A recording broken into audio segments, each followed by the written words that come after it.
তুমি মিয়া কৈছ তো অসমীয়া হয় মিয়া হয় না তই অসমীয়া তো লাজ নালাগে তই গদন নমাইছ আজি কিন্তু গদন নমাইছ নেকি তই গদন এইটো কাম 4 বছৰ আগত কৈছা আজি কিয় কৰিলে ৰাতি আপোনালোকৰ কথা কৈ আছে গম পাইছিল নাই যদি আপনি যেটা নাই নায়ক আপনার কথা কৈ আছে না আপনার ইসলামের নামে কৈ আছে আপনার নাম মুস্তাকিম আপনার নাম বেশি কৈছে আপনার নাম বেশি কৈছে কি আপনার চিনি কিনো আপনার চিনি কিনো আপনি মিয়া মানুষকে কাছিনি কো আপনার কথা বাসি কথা বাসি থাকা জায়গা দিবেন নাকি 2 বছর না আপনার ঘর লৈ যাক আপনি মিয়া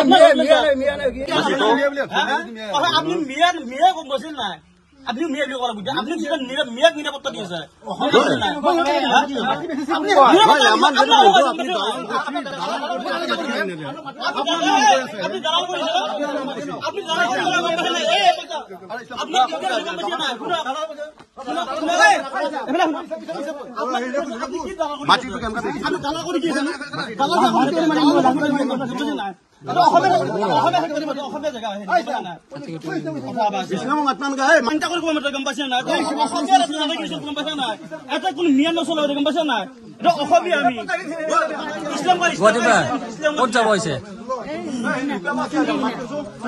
গুৱাহাটী ক'ত আছিলে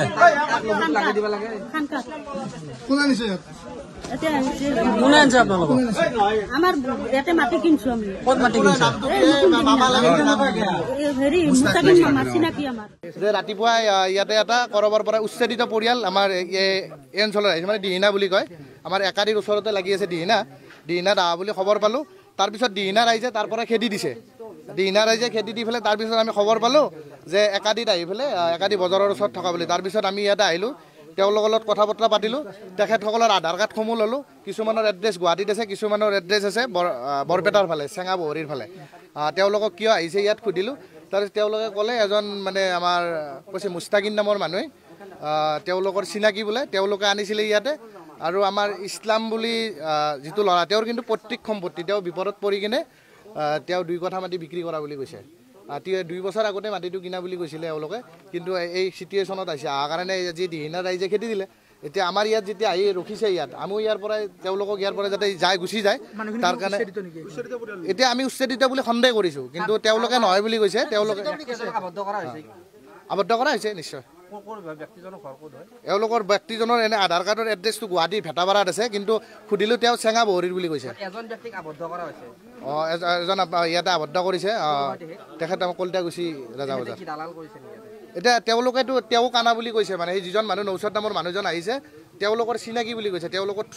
থ্ৰু দি কেনে মাটিটো কিনা বুলি কৈছে এওঁৰ লগতে ইছলাম বুলি যিজন মানুহ তেওঁৰ পৰা মাটিটো তেওঁৰ পৈতৃক সম্পত্তি কিন্তু বিকিছে এইটো কথা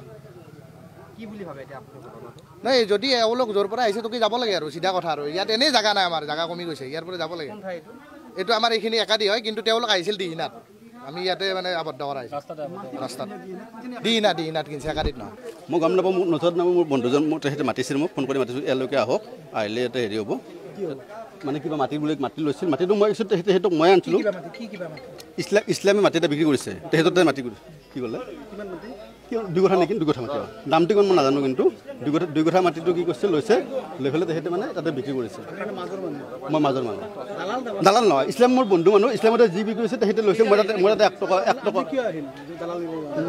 নচত মোৰ বন্ধু মানুহ নচত মোৰ বন্ধু তেখেতে মোৰ বহুত দিনৰ পৰা চিনাকি মানুহ তেখেতে আজি মোটামুটি 10 বছৰ 12 বছৰ চিনাকি তেখেতে মোক কৈছে মানে দাদা একে আহক মামা মোৰ য'ত লাগছে কিবা এটা মই সেইকাৰণে আহিছোঁ মাটিৰ কিবা য'ত লাগে মাটি বস্তু লৈ আহিছে সেইটো কৰিছে বুলি কৈছে মই গম নাপাওঁ কিমানজন আহিছে মই অকল নচৰ ৱাইফক দেখা পাইছোঁ বাকী কাকো দেখা নাই আৰু মানে মই নাই মই তেখেতসকলক সোধক মাতি আনি সোধক তেখেতসকলে যদি মই আনিছোঁ বুলি কয় তেখেতসকলে মই যি কৰিব লাগিব মই এতিয়া কি ক'ম এতিয়া পাব্লিকে মোক মাৰধৰ কৰিছে মই এতিয়া কি ক'ম কওকচোন এতিয়া মই দালালি কৰা নাই যদি মাৰধৰ কৰিছে মই এতিয়া দালালি কৰা বুলি কৈছে মানুহ তেনেকুৱা আপুনি ইছলামক আৰু নচৰক দুটাকে লগত এতিয়া মই দালালি কৈছোঁ নাই কৰা তেতিয়া ক'লে যাব মই মাজত তেখেতক মই দুজনে মোৰ বন্ধু মানুহ ইছলামৰ বন্ধু মোৰ নচৰৰ বন্ধু মই এতিয়া বৰ্তমান গুৱাহাটীৰ পৰা আহিছোঁ মই বৰ্তমান তাৰে আগত মই গুৱাহাটীতে মোৰ দোকান আছিলে মেকানিক মোৰ অৰিজিনেল ঘৰ হ'ল আপোনাৰ বহৰী তাতে আমি 5টা ভাই আছিলোঁ 5টা ভাইৰ পৰা মোৰ মাটি কম তেতিয়া মোক ক'লে যে এনে কথা অলপ মাটি আছে এক জেগাত তোমাৰ ল'বা নেকি ক'ত যে একাদি তেতিয়া মই ক'লোঁ যে মাটি আমি ল'ম যে তাতে থাকিব পাৰিম কি নাই, আমি মিলি জুলি থাকিব পাৰিম কি নাই, কাৰণ থাকিব পাৰিবি, কোনো অসুবিধা নাই। তো গতিকে মাটিটো ইমান দেৰিতো ল'ব পাৰিবি 3,60,000 টকা। পইচাটো লৈছে ইছলামে লৈছে আৰু মুস্তাকিনে তাৰমানে তাহাঁতে মিলি জুলি বিক্ৰী কৰিছে মাটিটো। মাটিটো হ'ল ইছলাম, যাৰ মাটিটোৰ মালিক। আজি মই এতিয়া গুৱাহাটীৰ পৰা আহিছোঁ। নাই ঘৰ ভাঙা নাই, আমি ঘৰ ভাঙাত মানুহ নহয়। আমাৰ অৰিজিনেল হ'ল বহৰী। আমাৰ গুৱাহাটীত দোকান আছে, আমাৰ গুৱাহাটীৰ মোবাইলৰ দোকান আছে, হাতীগাঁও। হয়, নাই ঘৰ ভাঙা নাই, ঘৰ ভাঙা মানুহ নহয় আমি। মইতো কৈ আছোঁ না বাৰে বাৰে, আপোনালোকে এইটো কথা কি প্ৰশ্ন কৰে মোক? মোৰ যিটো আমি ঘৰত আছিলোঁ, সেই মালিকে 3 তালা বিল্ডিং বনাব। এতিয়া কৈছে যে তহঁতে ৰুম চুম খালী কৰ, এতিয়া তহঁতে কিবা ব্যৱস্থা কৰ। 1 মাহৰ সময় দিছে মোক, 1 মাহৰ সময় দিছে যে আজি মই ইয়াতে আহিব খুজিছোঁ। যিহেতু মই মাটিটোতো লৈছোঁ, যদি মই মাটিটো কিনিছোঁ কি নাই, আছে কাগজ পত্ৰ। মই অলৰেডি 3,60,000 টকা দিছোঁ, মই গম পাইছে, ইছলামক দিছোঁ।